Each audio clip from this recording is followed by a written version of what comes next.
Unit 3, Lesson 6, Part B, Elements of Painting. Tone. Now the next element of painting is tone. The tone again could be achieved by mixing the solvent to it, the darker tone and the lighter tone. So it's just you mix more solvent, it becomes lighter tone, and when the saturation is there, then it is the darker tone. So tone is equally important element in a painting.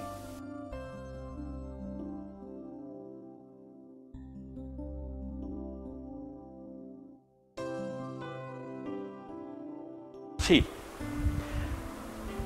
this is the tone.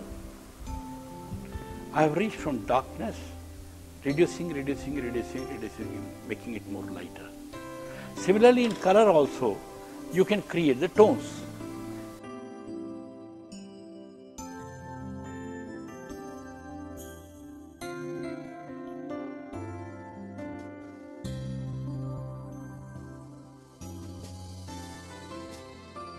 See, this is the tone, from darkness to the light, by reducing the saturation of the pigment.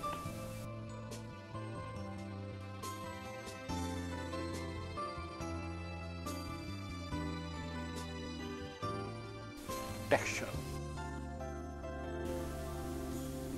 Next point is texture. The texture, broadly speaking, texture is a tactile quality of a surface. I close my eyes and I feel, I rub my fingers here and I can feel that it's something like cotton cloth.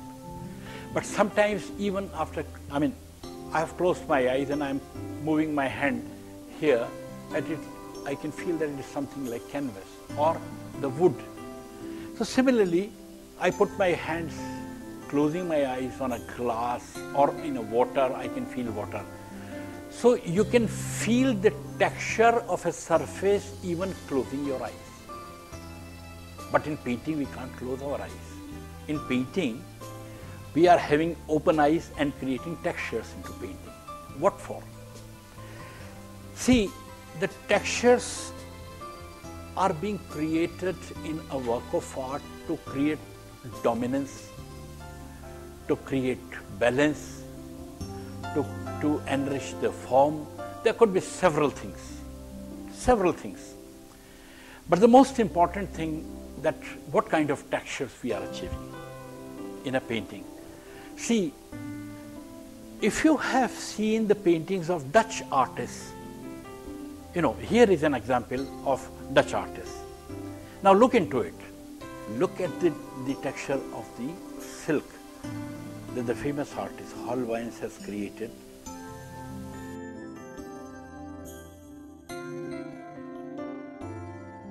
Then if we shift to the other areas, look here, the metal things have been designed, where the coins have been kept there inside, and you can feel the texture there.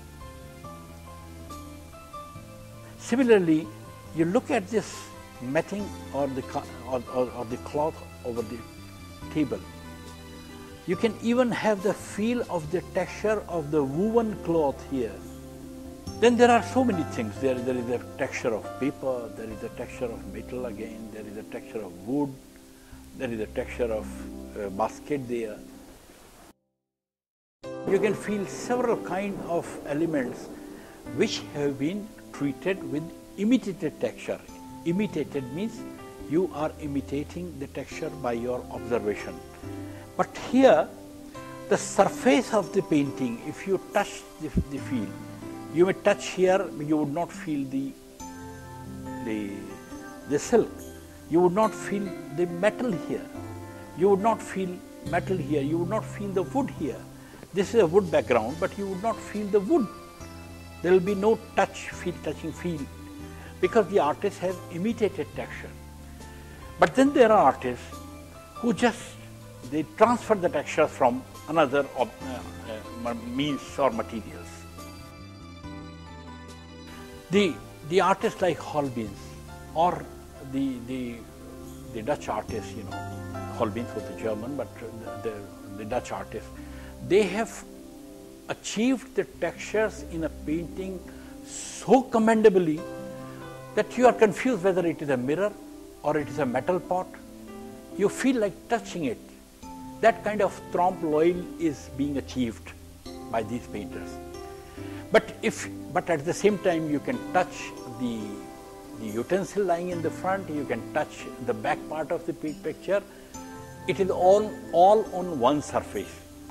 So on one surface, a kind of illusion is being created to create the texture. So I am talking of that visual texture where there is a fallacy, there is an illusion.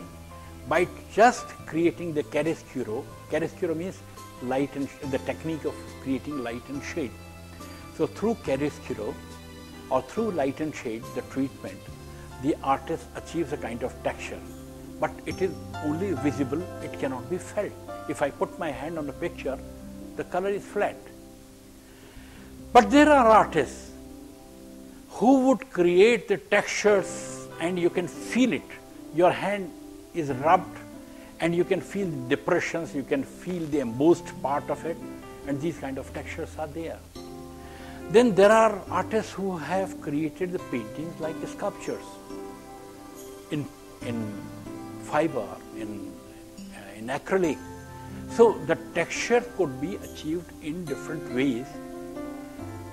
And mainly, you know, in classes, many a times we discuss that there are three kinds of textures. But I would say that there is no end to create texture. One should know where to apply, how to apply. That is much more important, whether this particular texture is relevant here or not. It shouldn't be overdone. Now, the kind of textures which are generally discussed, that we say that it's an imitated texture that I talked about Dutch painters. You imitate an object to such an extent that it looks like, exactly like. I mean, I can create a texture of plastic on a surface. I paint a pot of plastic and I create such textures there by painting. That is imitated texture. We have imitated. Now there are textures which are found textures. Suppose I take a piece of paper, I take a crayon and I just rub it on a wire net, and wire net texture comes on. You know, in childhood you must have picked up the coins and you have put the paper and you rub it and the texture comes, the image of the coin comes there. So that kind of texture is known as the copied texture, you know, derived texture. And there is a third texture which is a creative texture. Now creative texture is unlimited. You can mix solvents, create texture, you can throw things, you can paste things, you can go to endless things. And this is the world where artists have created such a huge variety of texture. In this particular painting, Alberto Buoy, a famous Italian artist, he creates textures by employing lots of solvents, and he uses some such material which creates different levels of the pigment and other materials. This artist, Carlo Crivelli, he uses fiberglass or sometimes acrylic sheets to create his forms of his sculptures. And now here you can have the feeling of the width, the thickness. You can rub your hand and you get the three-dimensional feeling. So this is a wall painting. It's not purely a sculpture, but it has the sculpturous value. So this way the artist creates different kind of textures. But there are painters who create lots of textures through their pigments and employing some solvents. See the artist Pablo Picasso, while he was working with Cubism, he used lots of materials. He used sand, he used papers, he used wooden sticks, etc., and pasted over the paintings, which we know as collages these days. And look at the painting of Vincent van Gogh's Sunflower. When he paints sunflower, look at the brush movements and using the impasto thick colors, creating the feeling of sunflower. The texture is a tactile kind of effect which you can feel. It's the feeling of the surface which you can feel even with your blind eyes. But in painting, an artist creates textures. And the purpose of creating these textures is to enhance particular areas or to give more action to those particular areas in a work of art. Textures could be achieved in many ways. Textures could be imitative, textures could be derivative, textures could be creative, textures could be just found textures. We can transfer the textures from somewhere else. So I'll show you a few examples of how the textures are being created.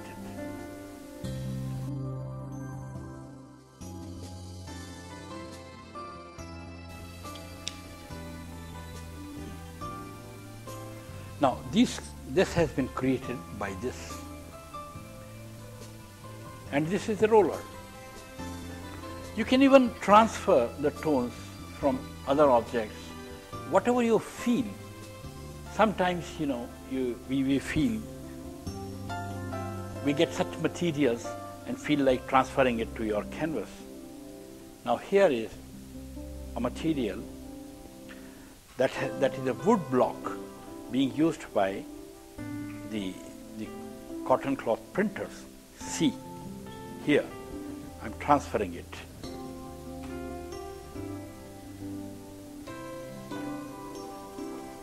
Even look at this roller. This roller, I have taken out few parts of this sponge here, and because so much of a sponge has been taken out, so there is already little depression. So while I'll be using this roller for working, it will give a different kind of texture. Now see, a different kind of texture would be available here. See, and if I press it, it creates a different kind of texture here.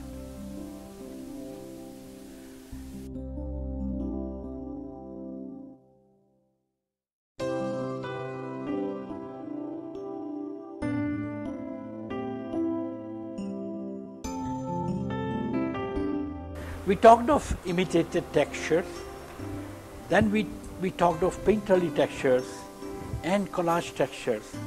Here is an example of creative textures where the artist has used different solvents. A wax kind of thing has been used on the underlayer and the colors have been spread there. So see, these colors have been created like this. See, here the textures have been transferred from a glass. Over the glass, few strokes have been done with the watercolor, and the glass has been put, or the paper has been put on the glass, and the paper has been removed. So now these kind of textures have been achieved by the artist. Now see, here the artist has given an undertone of red color, and then on the glass, artist spreads watercolor, white color, white patch there, and then puts the paper and slips the paper. While slipping the paper, you achieve these kind of textures. Okay, but texture is so important because it may give another great expression to your work of art. So texture is so important. Space. See, the space. Space is the most important element of a work of art because the entire work of art exists in a space. See, suppose an actor is on the stage and his space is the entire space and its apron. And believe me, suppose if he is in apron of the stage and he is talking to the audience, he is having any soliloquy. And suppose a character with bright clothes or uneasy costumes, he passes from there to the other end. The space is broken. This space was here and another character has passed through there. So the space of the stage has been cut down by another character. And the main character who is talking to you, who is having the soliloquy, he will be completely disturbed. So this is how this space works in the work of art. Similarly, in painting also it works. A work of art, I have a space where everything is with the yellow. Everything with the yellow. It has been completely painted to all four sides of the frame. Now, I just splash a few drops of red color on it. The entire space is covered by the drops of color, and that becomes so strong. Suppose if I would have used yellow with little yellow ochre and I would have spread these drops there, it would not disturb the surface so much as I have dropped the color, the red color on it. Because red color is just in the contrast, and because of this contrast, it has covered its own space. And suppose if a space, this form is diagonal, then my eye is moving from here to there. So, what happens? In a space, whatever you put, that starts commanding its own space. Suppose if I have put my hands like, my figure is there and I have put my hands like this. So what happens? Because of the axle of my both hands, the space of this side and the space of this side is crossing the limits of the boundaries of the pictorial surface, because the movement is there. And since I am standing, my body is vertical, so I am crossing the space from the top to the bottom. So top to bottom and left to right or right to left. I have covered this much of a space just standing in that picture like this.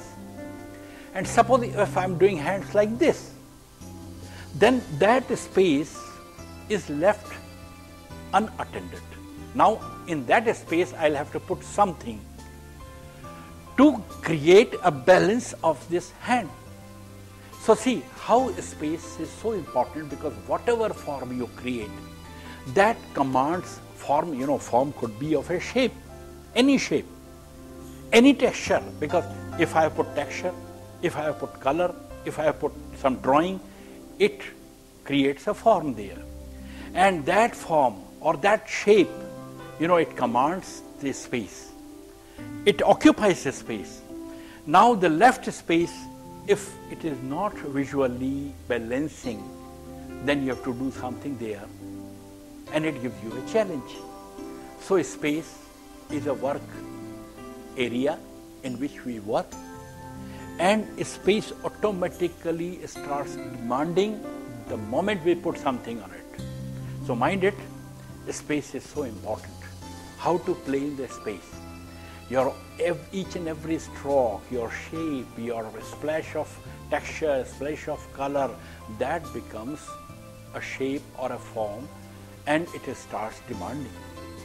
And there could be a positive form, a positive space, and there could be a negative space.